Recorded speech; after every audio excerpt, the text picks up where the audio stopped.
yéen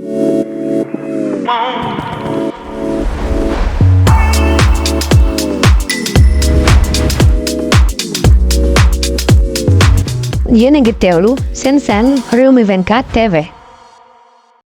jaajëfal nañu leen bu baax ci ànd bi ak topp bi nga xamante ne rek ñu koy topp ci site internet bi di Rewmi 24 TV li gën a fës ci bopp xabaar yi nag dañ koy door rek communiqué bi nga xamante ne rek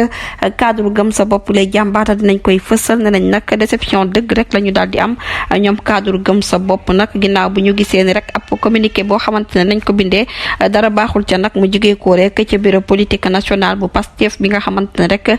jamono ji nag moom ci jëmi boppam li ñeel prestation Diomaye Faye nag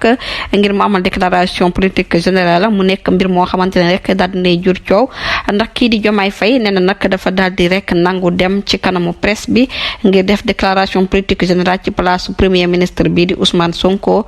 comme mi nga xamante ne rek dafa jàppee boppam nag ab chef de l'état di kaddu kii di Bougane Gueye Dany mu daal di ñëwaat nag ci conseil constitutionnel bi nga xamante ne rek jamono ji ma ngay gis conséquences yi ndax ñi nga xamante ne ñoom ñoo bind boobu les communiqué nga xamante ne rek mu ngi ci couloir yi ma ngay xaar kenn ku ci nekk nag yaa ngay xaar sa wàll rek ci gâteau bi lu ñor nga tàccu lu ñorul nga tàccu mu mel ni rek jamono ji ñi nga xamante ne rek ñoom ñooy seen i mentor ñoom la ñu gën a faale ak sénégalais yi nga xamante ne rek ñoom ñoo jaaxle woon ci seen situation ba tabb leen niki ñaar fukki fan ak ñeent